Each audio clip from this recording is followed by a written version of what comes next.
আমাদের পথ দেখিয়েছে, ওদের জন্যই তো আজকে এখানে স্বাধীনভাবে এই যে দেশের পতাকা নিয়ে আসতে পারছি, তাহলে তো আসতে পারতাম না।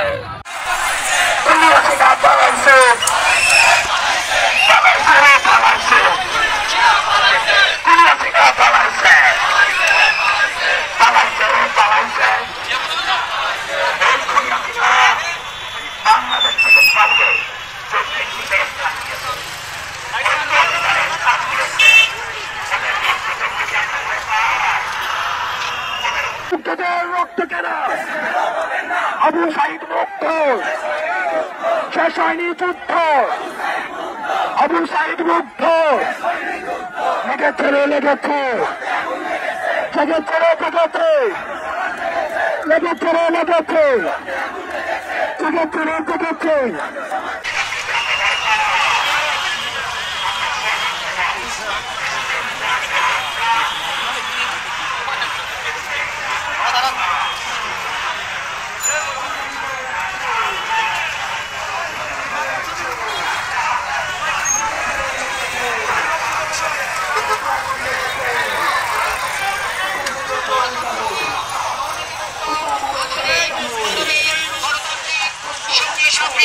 সোনার বাংলাদেশ প্রতিষ্ঠা করো।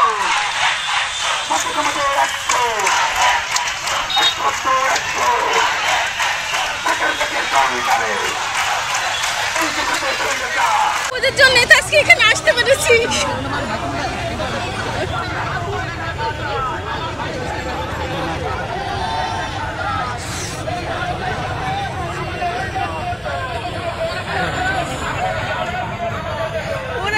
ওরাই তো আমাদের পথ দেখিয়েছে, ওদের জন্যই তো আজকে এখানে স্বাধীনভাবে এই যে দেশের পতাকা নিয়ে আসতে পারছি, তাহলে তো আসতে পারতাম না। কিছু বলার নেই, দোয়া করা ছাড়া আর কিছু বলার নেই ওদের জন্য।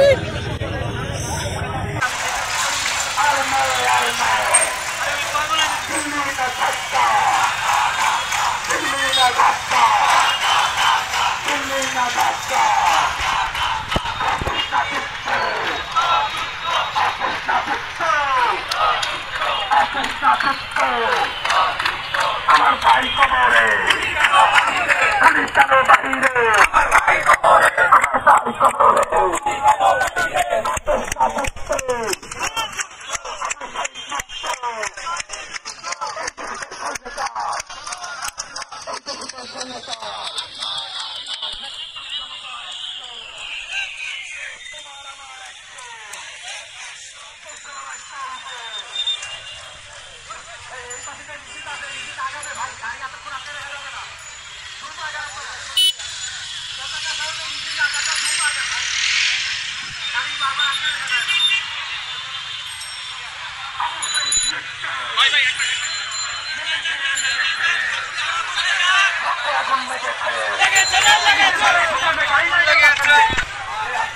এমন বাংলাদেশ চাই যেখানে সবাই বাক স্বাধীনতা পাবে, স্বাধীনভাবে নিজের অধিকার আদায়ের জন্য কথা বলতে পারবে এবং প্রত্যেকটা অন্যায়ের বিরুদ্ধে রুখে দাঁড়াতে পারবে, যেন কোনো অপশক্তি সেখানে ব্যবহার করা না হয়। প্রত্যেকটা মানুষ তার জায়গায় থেকে অপরাধের বিরুদ্ধে দাঁড়াবে এবং সেইখানে কোনো স্বৈরাচার, কোনো অপরাজনীতি ঠাঁই হবে না। এটাই আমাদের ছাত্রছাত্রী এবং জনতার কাম্য। ভবিষ্যতে যেন ছাত্রদের এই আন্দোলন থেকে এটাই শেখা হয় যে কোনো সরকারি যেন ভবিষ্যতে এই ধরনের চিন্তাভাবনা না রাখে যে আমরা আবার অপরাজনীতি শুরু করব, কারণ তাহলে পরবর্তীতে আবার এরকম অনেক ছাত্ররা মাঠে নামবে স্বৈরাচারের পতনের জন্য। বর্তমানে আমরা যেটা জানি, গত 17 বছর যাবৎ আওয়ামী লীগ সরকারই ছিল এবং তারা ধাপে ধাপে জনগণের মুখে এমনভাবে বন্দী করে রেখেছে তারা তো অন্যায়ের বিরুদ্ধে কথা বলবে দূরের কথা, তারা নিজের সামান্য স্বাধীনতাটাও পায় নাই, বাক স্বাধীনতাটাও পায়নি। তো আমার এইটাই কথা যে ফ্যাসিবাদ হোক আর অপরাজনীতি এগুলো কোনোটাই হবে না, সেটা ভবিষ্যৎ সরকারকেও মাথায় রাখতে হবে। শুধু আওয়ামী লীগ না, ভবিষ্যতে যেই সরকারি আসুক না কেন সে এটা সবসময় মাথায় রাখবে যেন ছাত্ররা এবং জনতা কখনোই আর অন্যায়কে মেনে নিবে না এবং ছাত্র সমাজ সবসময় এটা তদারকিতে থাকবে ইনশাল্লাহ।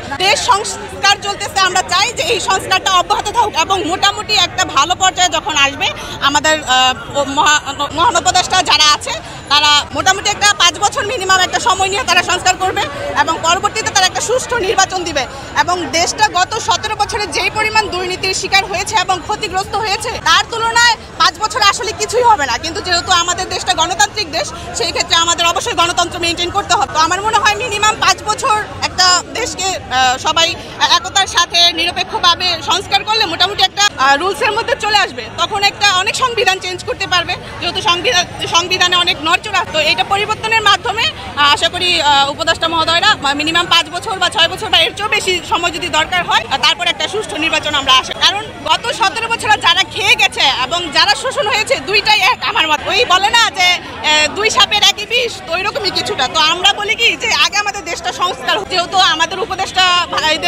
উপদেষ্টার মধ্যে 2 জন আমাদের ছাত্র ভাই আছে, তারা বলেছে যে তারা হচ্ছে সংসদে গেছে মূলত জনগণদের দাবি দেওয়া নিয়ে। তো অবশ্যই তারা আমাদের দিকটাই দেখবে, সাধারণ জনগণের বাক স্বাধীনতাটাই সবার আগে।